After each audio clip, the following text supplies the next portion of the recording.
All right. How you guys doing? Good. How are you? Good, good. Doing well. Thank you for scheduling another meeting. So how can I help you folks? So we're pretty much we know nothing about the whole like when everyone says know your numbers. Mhm. I mean, we kind of keep track of what's coming in and all that, but I Uh-huh. guess we want to learn the whatever formula it is, like what we should be looking for. I know you did recommend we got that 60-minute CFO book. Yes. So we did order that. Now we're still a little I mean, I, yeah, we still have a hard time. I think we maybe need more of a dummy down version or uh, maybe someone to just explain it to us more thoroughly, and then we'll kind of reread that. But yeah. Yeah, like when I told you the first time, it's going to take a couple of read-throughs because there's a lot of significance, right? Hmm. It takes, but one of the biggest things you got to understand, there's two types of statistics, right? One Hmm. is a leading statistic, and the other are lagging statistics. Okay, let me explain. A lagging statistics is a statistics that measures what happens in the past. For instance, gross income is a lagging statistic. Okay. Okay. Now it measures what you did in the past, right? No matter how long that duration of past is, it's still in the past. When you collect the money, it's now in the past. It's not present time, it's not in the future, right? Now, a leading statistic is a statistic that actually is like a basically a substatistic of a lagging statistic. For instance, a leading statistic would be number of leads you got, how many quotes you set up, how many quotes you set up, how many quotes you did, how many quotes you closed, right? How many postcards did you send out? How many emails were sent out, right? These all add up to the lagging statistic. Does this make sense?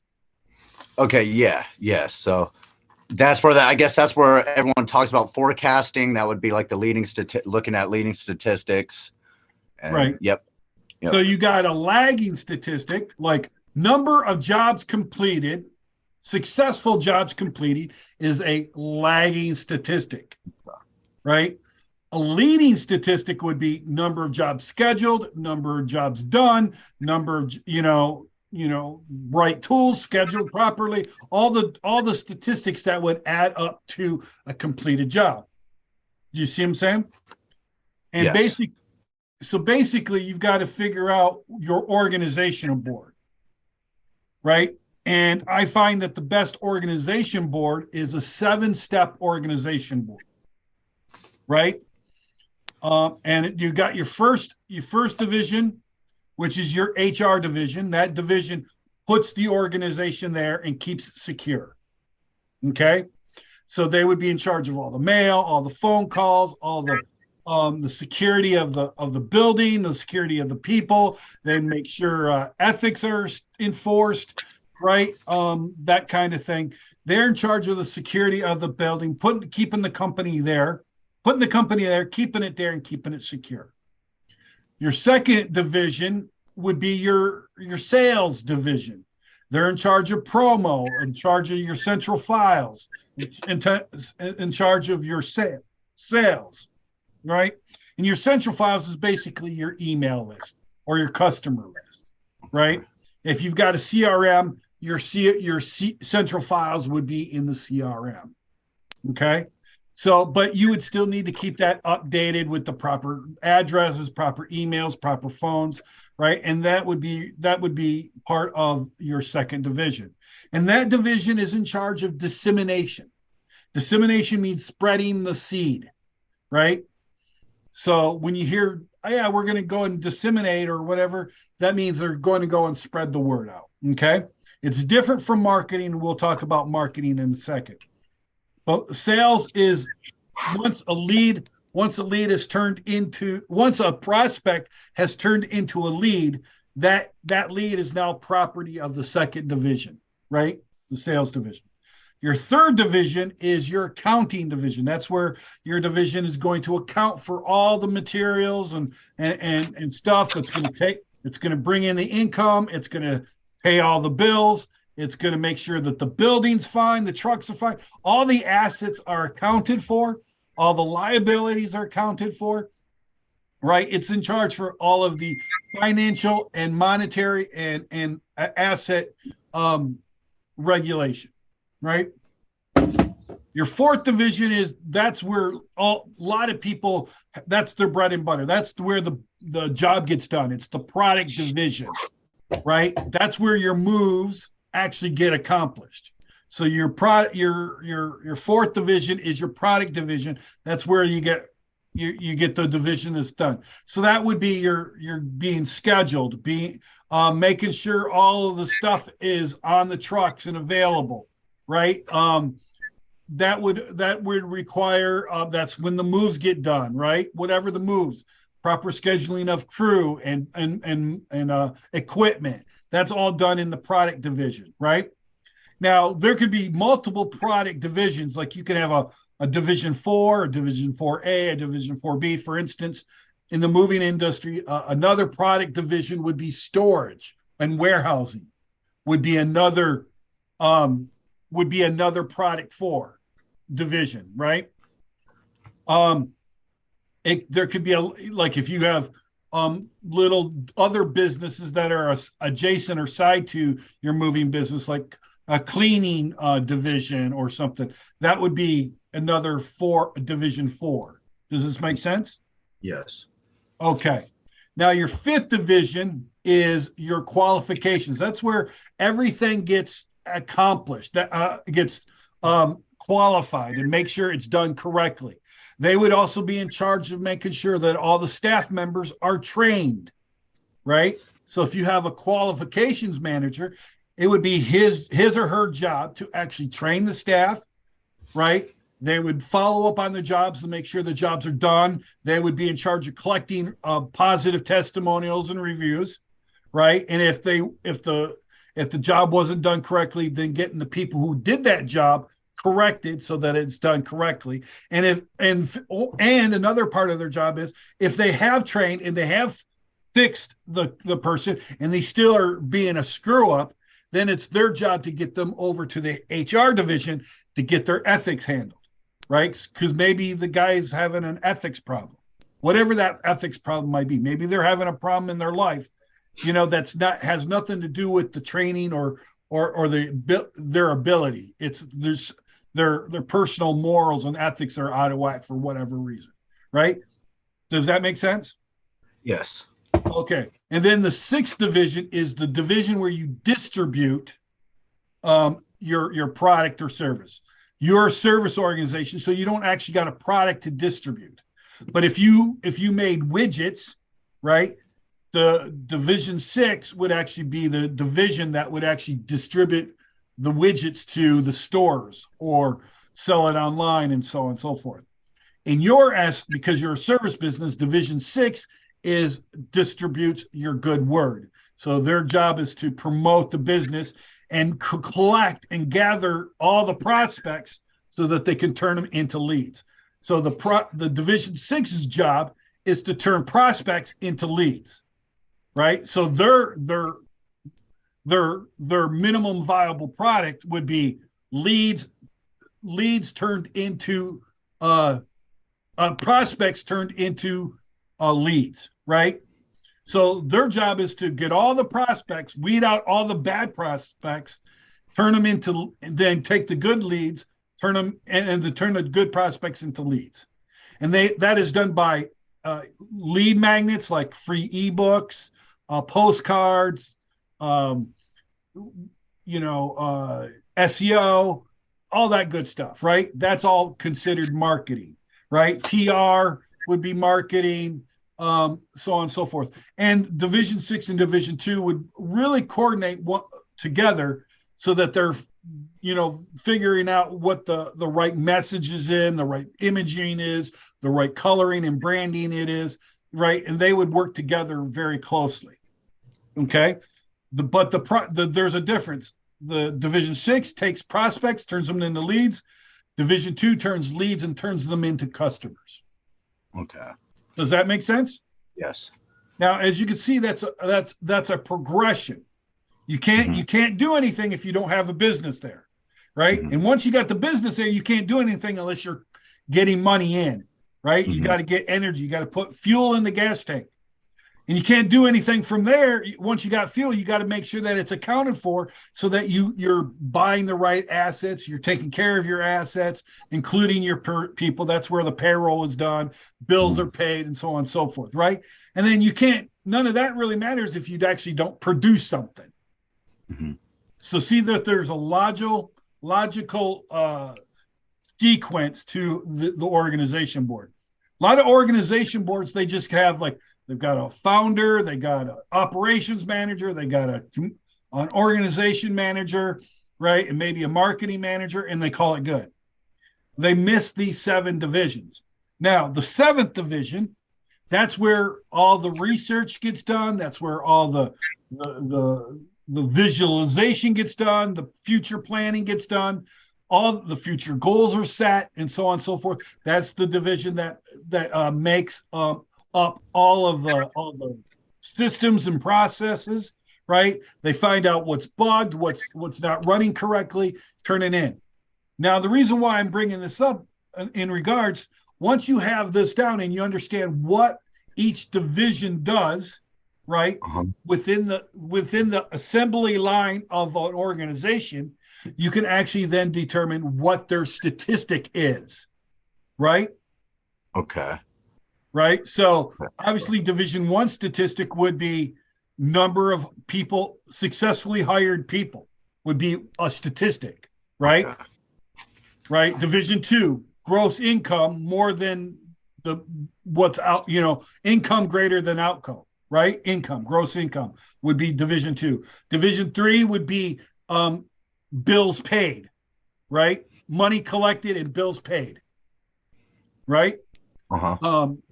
And then of course you've also got assets and stuff, which also, but your biggest thing would be your income, collected and bills paid. So your bills paid would be the biggest lagging statistic, right? For that division. Division 4, well, that's your production. Well, what is production? That would be a successful moving job completed, right? And then you've got to define what a successful moving job is. What is a successful moving job? Does that require success story? Qualifications would be obviously a well-trained staff, right? That's their statistic, right? Obviously, there's other statistics in that, like number of positive success stories, right? So on and so forth, right? So their job is, corrected and correctly trained staff members, right? So corrected staff members would be a leading statistics to, trained staff members. Does this make sense? Yes. Right. Then Division 6, well, what's their leading? Their lagging statistic would be number of leads, right? Okay.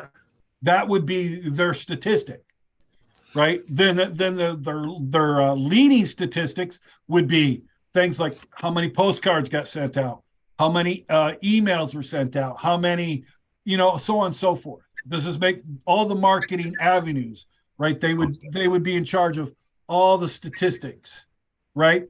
So you got your KPIs, which are your key performance indicators.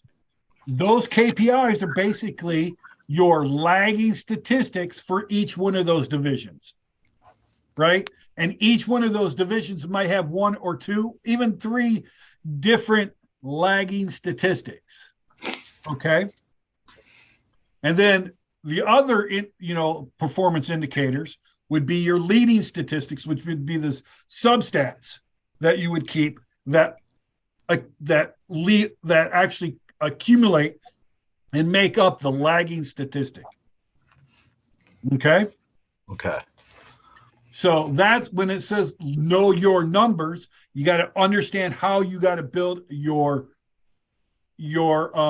company, how you build out your company. Okay. So that's why the organization and board is so vital to an organization.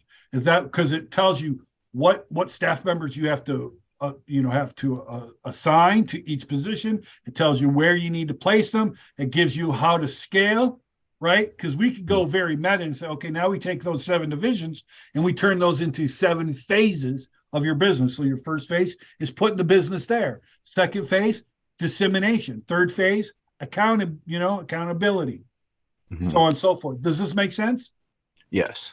So that's a greater overall scheme, which we're not going to go over, but I just wanted to mention it. But you've got your 7. So one thing that you need to know that if you cannot measure it, you cannot manage it. So every job, every person needs to have a lagging statistic, and they need to be in charge for a leading statistics. Does this make sense? Yes. So you've got a job. You're the CEO. I don't know what the organization is, but let's say you're the CEO. What would be your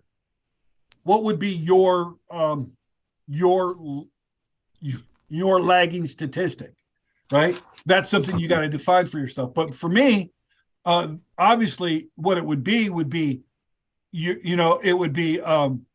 reserves, right? What money's in the reserves, because you got to scale, right? So what leads to a bigger business? Well, leads to having money in the bank and a big reserves greater than your bills, right?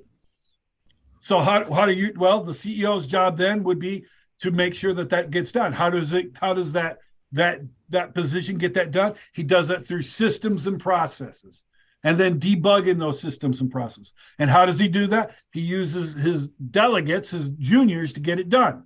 So if he sees that Division 2 is falling behind in gross income, well, then he would get with the qualifications manager, and he would say, okay, let's dig in and find out what's going on and get that debugged. Does this make sense?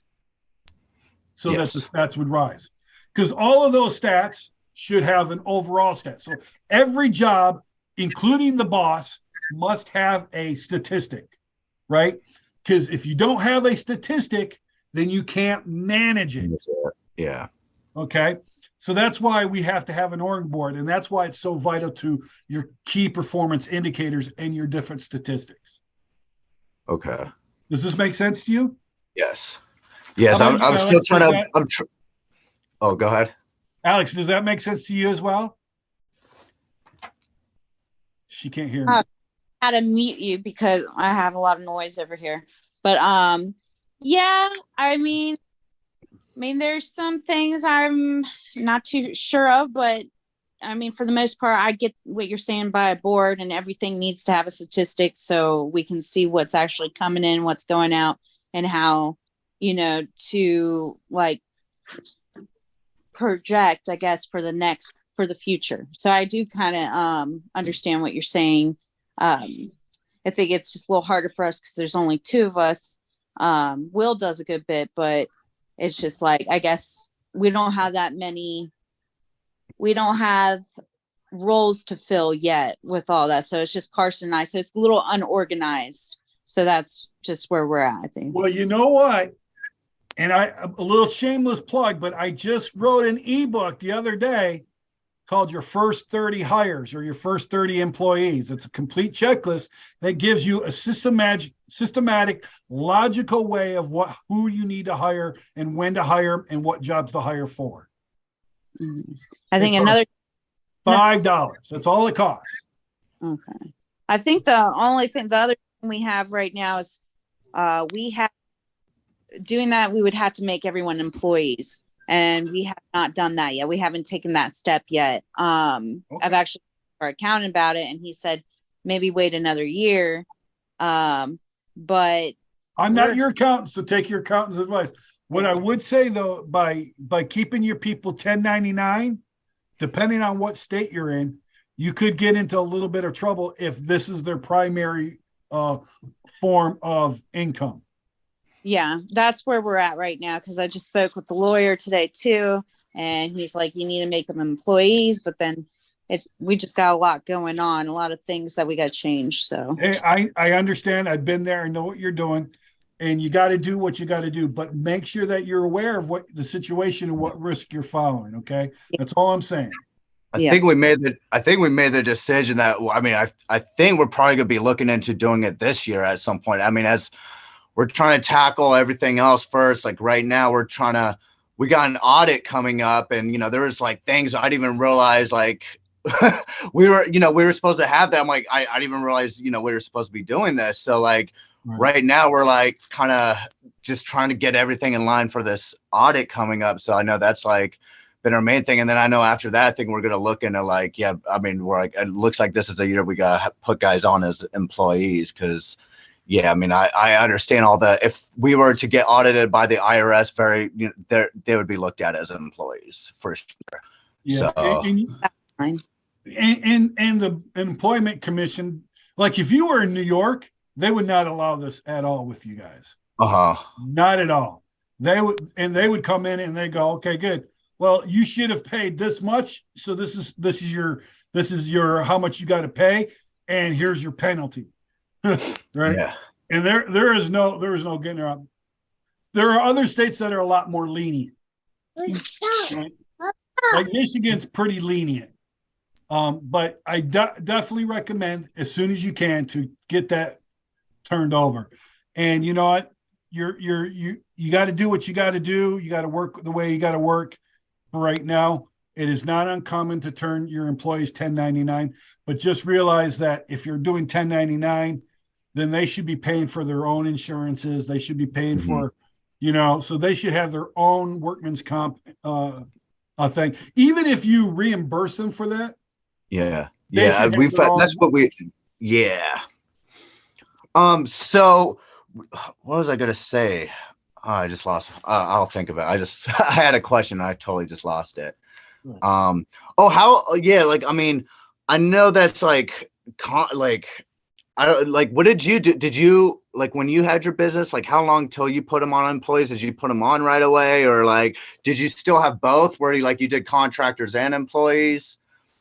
That was a great question. Quite honestly, I didn't know the difference, for the first 2 or 3 years. I didn't know. I wasn't even licensed and insured for the first 2, maybe 3 years of my business because I didn't know I had to be. Then I learned I had to be. And then I had to learn, well, when you do it, now you've got to actually start paying people payroll. So I figured out, so I couldn't afford to put them on payroll. So what I did is I made them 1099, right? And basically I made them sign a piece of paper saying, hey, yeah, I realize I'm 1099. I'm responsible. I've got to have this. And then I would set them up with my insurance agent to get their own workman's comp policy. And then part of their pay would be me covering their monthly bill for workman's comp. Right. And they had to keep it updated. Right. If they failed to make a payment, right. Because I would give them money and they had to keep that up. And if they failed to do that, then they were open up to being let go. Not termination because they're not 1099, but they would be let go. Right. So their contract would be voided basically. So I would have have your attorney, or you can go to Rocket Lawyer or whatever and have a 1099 contract made up for you that your guys have to sign as part of their initiation. Yeah, we just had to make us one. I mean, we didn't do it till now, but yeah, we just had to make us up one. Right. And then, make sure that you're putting clause in there. They've got part of the contract is they've got to have their own personal, workman's comp policy. They have to have that on file with you. And then based on your own internal workings, you pay the bills directly. You pay a thing, which I recommend, or you could pay the guys, you could pay the guys, give them the money and have them pay for it, which then then you got to make sure that it's staying. That it's actually getting paid for that. Yeah. They're not just pocketing the money. Yeah. For sure. My suggestion is that you actually go write a check out every day. Right.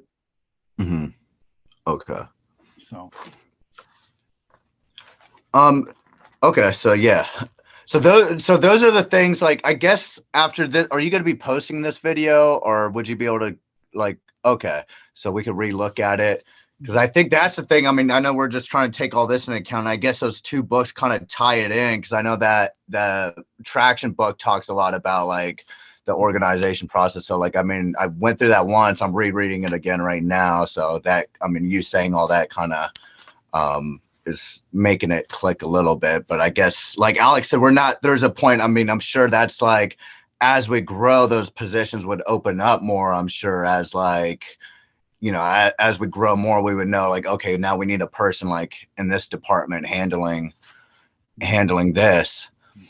See, I think you're in the spot right now. If I could be so bold as to make this assumption, you don't mind if I be a little bit bold and make? No, not at all. I think you guys are at the stage of where you need to be hiring a salesperson, right? Of somebody who's going to go out there and actually sell for you, right? Who's going to actually follow up on the leads and make money for you, right? Because you need to extract yourself, right? Alex is a good person, but she needs to extract herself. I don't know what her role is, but I'm assuming she's more of the organization manager or vice president, where you're the CEO, right? Correct me if wrong. And the organization manager, the way I view organization manager, is the organization manager handles the first two divisions, Division 1 and Division 2, right? Your operations manager would handle Division 3, 4, and 5, right? And then your marketing manager, your distribution manager would handle Division 6.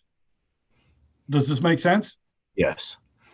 So you've got those three key things, and you might be at the stage where you need to either hire a couple managers, like an operations manager and a marketing manager, or at least a sales manager, so that you can wear the hat of operations and marketing manager more effectively. So yeah, because I feel like we got a guy in the operations at, like, we have, like, we hired one of our main, like, one of our movers. Like, I mean, he's pretty much doing like operations right now.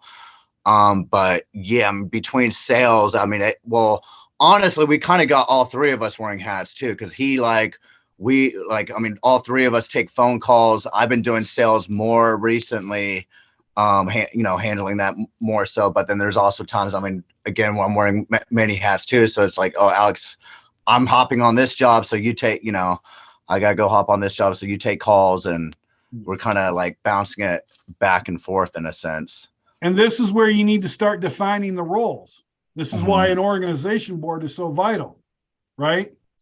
Because you shouldn't have an operations manager handling sales. He should not even be touching it, right? Alex, if you're the organization manager, I don't know what your hat is. Maybe you're the executive vice president or whatever it is. And if that's the case, awesome. I don't know. But this is why you have the organizational chart, right? And my organization chart is different from what Gino Wickman and Book Traction defines, because he doesn't have the 7 divisions. He only has like maybe 3 or 4 divisions in his, right? That's why I'm not to pat myself on the back, but that's why my organizational structure is a little bit more superior to his, right? Because he doesn't have the flow of the organization necessarily. He has a way what people you should put in and what kind of people you should put in, and that's amazing. He's great at that. But the organization chart is such a fundamental piece of equipment that should be in every business. I don't care what business it is. And if you follow the 7 division org chart, that will actually you can actually see the assembly line of your business, right? And then you define each role based a bit on those things. And there should be no cross hat, right? Now, that does not say that somebody won't wear multiple hats, but if they're wearing multiple hats, they should only be wearing multiple hats in their division, in the department, in their section. Does this make sense? Yeah. So they shouldn't be wearing, like, your mover shouldn't be doing sales, Mm-hmm. right? Necessarily. He shouldn't be a salesperson. That does not mean that part of his job isn't to, like, when he goes out to do the job or after the job, to do a little bit of marketing, right? And doing a little bit of sales and upsells and, and so on and so forth, right? But that would be required of your crew leader to be a little bit more customer savvy. Does this make sense? Yeah. But your movers themselves should not be doing sales, but they could be doing scheduling. You see what I'm saying? Because that's within the same division, right? They could make sure the trucks are properly, have the proper equipment on it. That's a hat that they could wear inside their division, right? Now, division heads and senior executives, now they might wear different hats in different divisions, but a division head should not wear more than the hats that's actually in within his group. Like, he wouldn't be going over into HR and wearing HR hats. He would probably help out with maybe accounting or something like that, or qualifications. Does this make sense? Yeah. So that's why we got to have each position defined, and with each of their definite positions, they've got to have a specific stat, right? Where everybody's wearing everybody's hat, then nothing gets done. It's chaos. If everybody's a salesman, then there is no salesperson, right? Yeah, you might make sales, but you're not being very efficient in it. Does this make sense? Yes. So you got to have one person in charge of it. That's all I'm saying. And then you got to give them a statistic which they're accountable for. And their job lives or dies based on how that statistic does.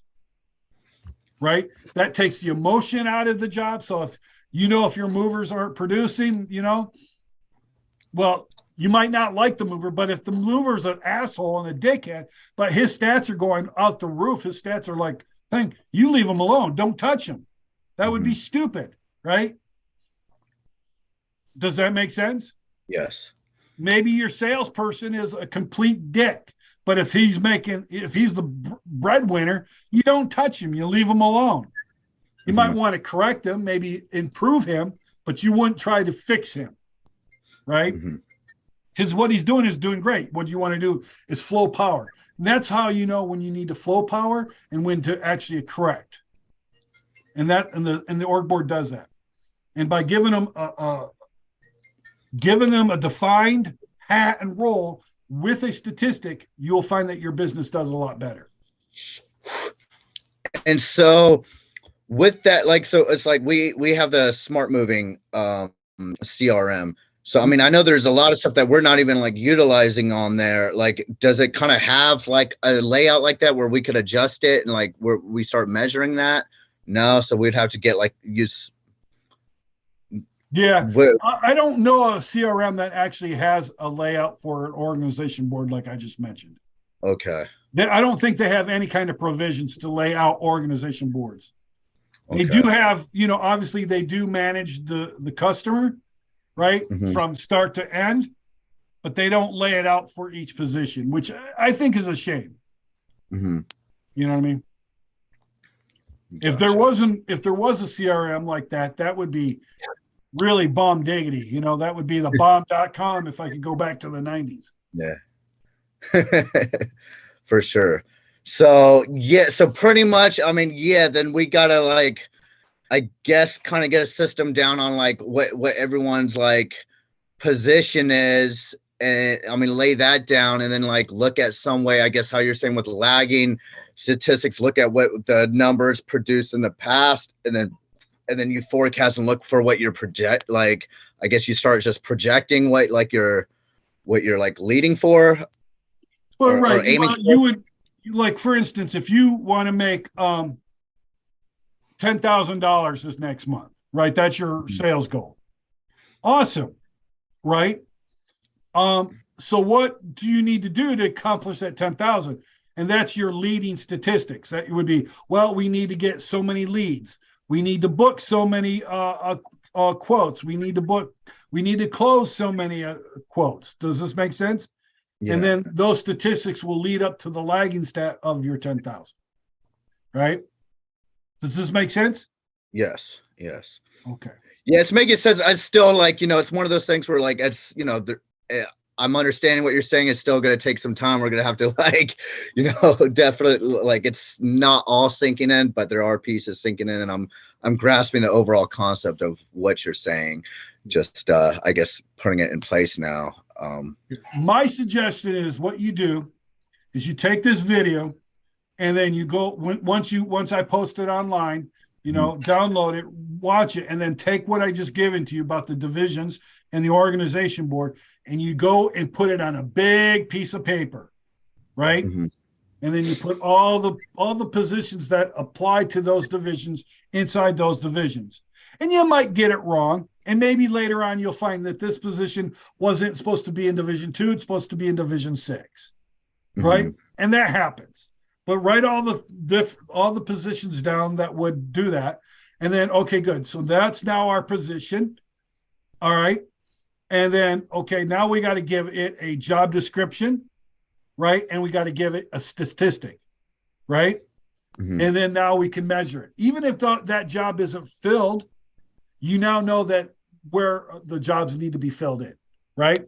So that's what I would do. Make it, and then I would make sure you train all your staff, everybody from the top to the bottom, right? And you train your guys on the organization board, how it works, how it flows, and then why it's so powerful, right?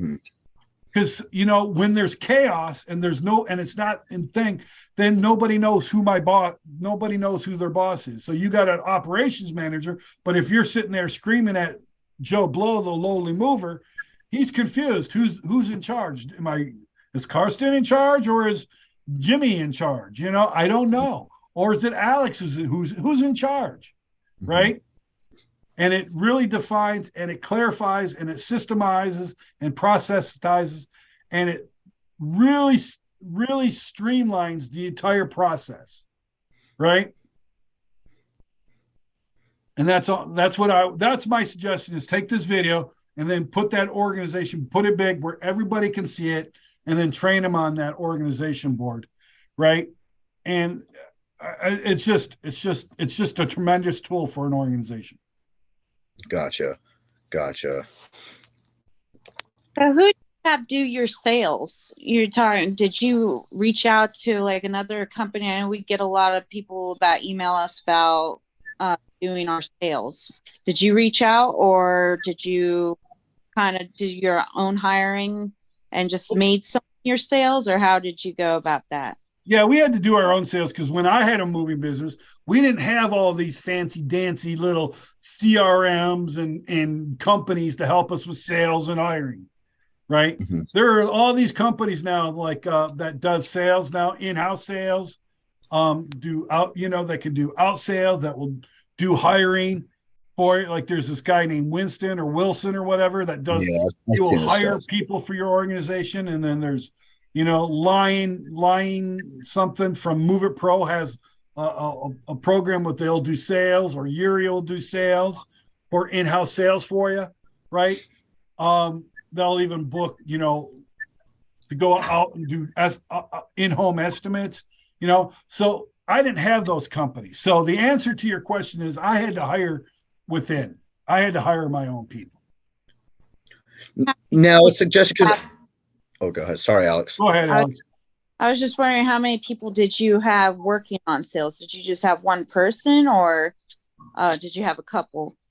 I had at my height, I had 2 salespeople plus myself. So I pretty much handled all the in-house calls that came in, and then I had 2 outside salespeople. Okay. Go ahead, Karsten. Yeah, no, well, yeah, no, I was just gonna say, I guess that's what we're like kind of aiming for is like, I know with our guys that like, cause I mean, all our guys have been with us for like 2 years. So we've been trying to like delegate, like seeing what roles, like, I don't know, give them opportunity for growth. So that like with Willie, that's what we did, where he's like, he's been doing great with operations. He also does great though with sales though. Like I know with like taking calls, like his booking percentage is really good. So I was kind of aiming for like to put him more in like sales, and then have, put like, another guy. We're kind of like looking at who would be the biggest strength for like operations, and making sure that like, that's, I guess, is being handled. And I guess we're just kind of trying to do it. I mean, would you advise against that though? Like just putting one of our people as a salesperson instead of, because I wouldn't want to go hire someone outside of, that's not in our, I guess, these people, they kind of, they've been with us. They, they're, they know, I don't know, kind of share a vision in a sense, I would say. Yeah, if this Willie guy is good at sales, Yeah, sales position, yeah, move him over and go, look, here, we're going to put you in the sales position. This is your job description, right? Mm-hmm. And then make sure that he gets trained, right? That you guys formulate some sort of sales script, right? Mm-hmm. And that he's got a statistic that he's got to do. So as a salesperson thing, his leading indicator would be jobs booked, right? That would be a leading statistic. His lagging statistic would be gross income. Mm-hmm. Does this make sense? Yes. So the more jobs he books, obviously, the more, technically, ideally, the more money he's making. Yeah. Right. So if he's not booking as many jobs, then he's not going to be, that's actually going to affect his overall weekly or daily sales quotas. And generally generally the way you're like paying a salesperson is just strictly commission, right? It's just like, do some do like a base, like, like a base rate plus commission? I mean, I know with commission, we've just been doing it just straight, it's just straight commission off of like, if someone's like taking calls, we just do it off of a percentage off of the each job booked. Here's how I would do that if I were you. Mm-hmm. If the salesperson is in charge of developing his own leads and cultivating his own leads and selling his own leads, and he's in charge of all of his own promo, his, all that stuff like that, then you give him a bigger commission, like 10 or 12%, mm-hmm. Right? If somebody's taking your leads and they're benefiting off of your leads and marketing, then they only deserve, they should have a base rate pay of whatever it is. So let's say $2,500 a month, right? And then they get a 1, 2, or 3% commission on top of that for every sale that they bring in.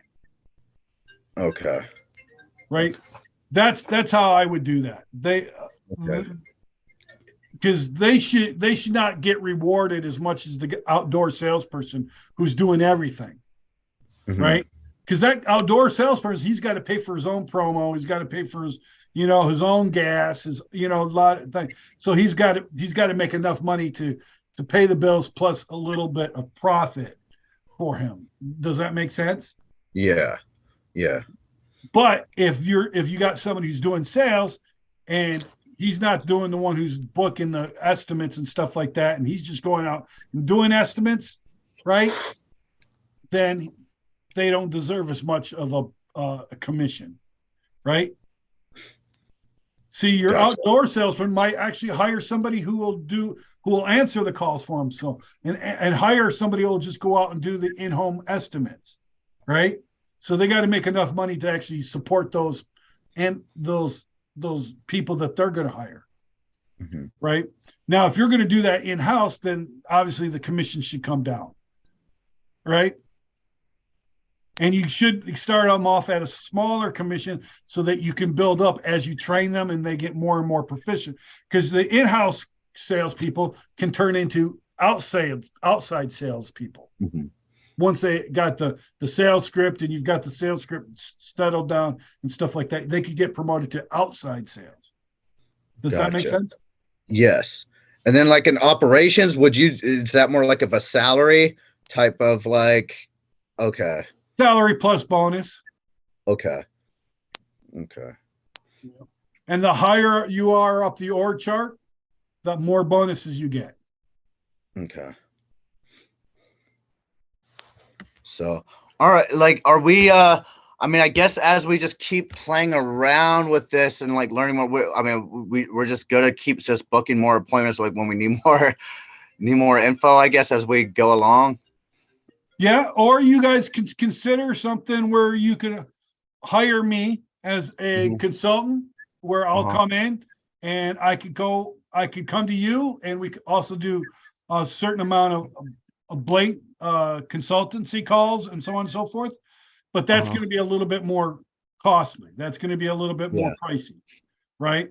It's not going to be as much as that convicted felon in Arizona charges, but it would be, Yeah, yeah. but it would definitely would be substantial where I could do Yes. a do it with you kind of consultancy program. And that's Okay. going to take, so if you guys are considering that, it would be probably close to 5 figures for that, but Uh-huh. it would be affordable and I think very profitable for you too. Okay. So Def consider that, but you're more than Absolutely. welcome to schedule calls. Cool. All right. Awesome. Awesome. Well, thank you, Jay. I appreciate it. I think we're a little bit past the time. Yeah, Sorry about that's if we fine. went over a little bit. So yeah. Yeah, no worries. Appreciate you guys coming. If there isn't any final questions, Did you have any, Alex? Okay. Okay. all right, guys, then I'm gonna let you go. Let me know how it goes for you, okay? All right. Thank you, Jay. All right, bye-bye. All right. Bye.